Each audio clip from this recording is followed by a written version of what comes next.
So this is Eating Disorders and Sexuality by me, Jaylene Sanchez. And all throughout my presentation, I'm going to be having little quotes here and there. And I think this quote was an amazing place to start. It says, "While recovery is a choice, developing an eating disorder is not." So we're going to start by talking about what are eating disorders and what are types of eating disorders. So eating disorders, they're a behavioral condition and they disturb your eating behaviors. And it's associated with distressing thoughts and emotions like negative body image. And types of eating disorders, one of the most common ones and the one that most people know is anorexia nervosa, and that's the obsession of the idea of being overweight. And a lot of times people who suffer from anorexia have an abnormally low body weight, they don't really eat, and they compulsively exercise. Next is binge eating disorder, and that's regularly consuming unusually large amounts of food in one sitting. And oftentimes these people feel that they don't have control over their eating habits. The next one is avoidant restrictive food intake disorder, which is having a restricted food intake. And this does not always have to do with a distorted body image like anorexia or bulimia does. And next is bulimia nervosa, which is an obsession of the desire to lose weight. And oftentimes people overeat, and then it's followed by depression and self-induced vomiting, purging, or fasting. Then we have pica, which is craving substances with absolutely no nutritional value. So things like ice or soil or clay or paper, and it's people are giving their body something so that they don't feel hungry anymore, but they're not giving their body anything really. Then we have purging disorder, which involves purging behavior to induce weight loss or manipulate body shape. And finally is night eating syndrome, and this is just overeating at night, and it may cause sleeping problems. And a lot of people who have night eating syndrome eat over a quarter of their calories during dinner or after dinner.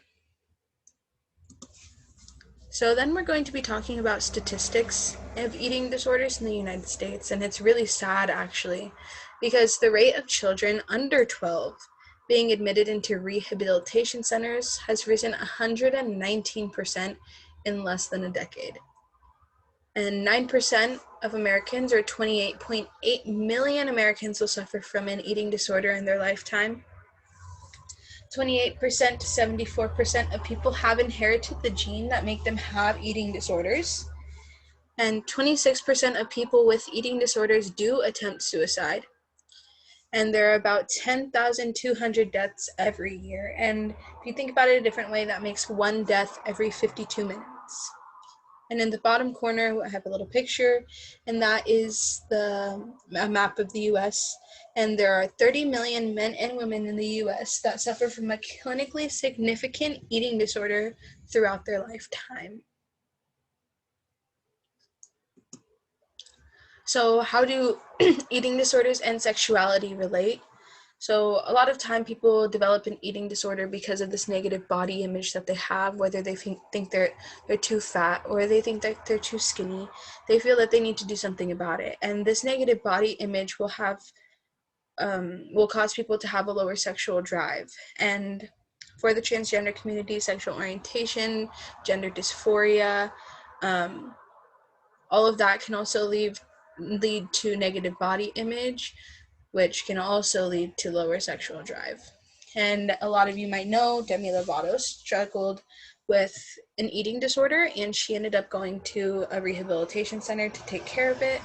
And she put out a quote that said, "It is very crucial that you get your feelings out, but don't ever inflict harm on your own body because your body is scared."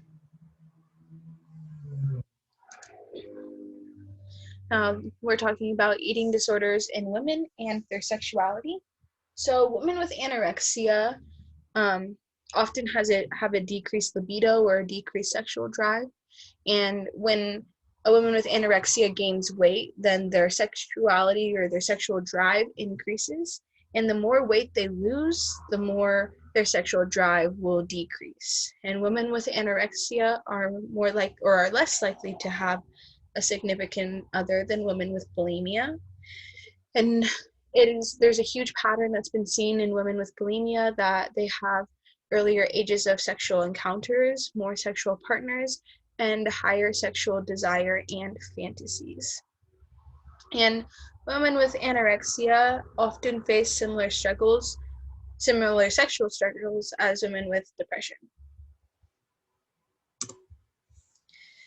So now we're going to be talking about eating disorders in men and their sexuality. And there seems to be this negative stigma about men having any type of disorder, whether it's depression or anxiety or PTSD and eating disorders.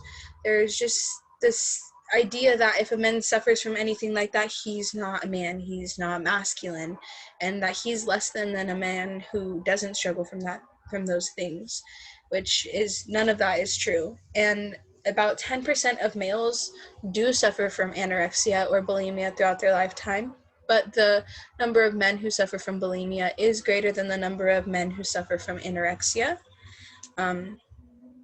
The number of men seeking help is increasing, which is amazing because that means it's being normalized to ask for help, and these disorders won't have that big of a stigma anymore on men. And about 1 million men struggle with eating disorders in their lifetime. Most men with eating disorders are straight men, and the same thing with women. If they lose a bunch of weight, their sexual drive will decrease, and it also decreases their testosterone, which can make treatment a lot harder for them and can make it more emotional and make them more sensitive. But the more weight they gain, then that increases their sexual drive and increases the amount of testosterone that's being pumped into their body. And this picture in the top corner, I think, speaks volumes. It says, "I'm not just lanky," and the other guy says, "I'm not just a gym junkie. Men have eating disorders too." And then the quote that I thought is amazing, it says, "Even the models we see in magazines wish they could like their own body." Next, we're going to talk about eating disorders and sexuality in the transgender community. And eating disorders is very common in the transgender community. Transgender kids are 4 times as likely to develop eating disorders as any other kids. And transgender young adults are more likely to use diet pills than any other young adults. Transgender women are more likely to suffer from an eating disorder, and oftentimes they go to anorexia or bulimia just because they want their body to look more feminine. They're trying to get a more feminine figure and get a more curvy figure, so that's what they go to. And body dysphoria, that can lead to a decreased sexual drive. It's just, again, that negative body image, that bad feeling about themselves. And transgender men are more likely to suffer from binge eating disorder, because they're trying to make their bodies seem more masculine, seem more bulky, seem more muscular, so they just overeat. Transgender women are more likely to suffer, like I said, from anorexia or bulimia.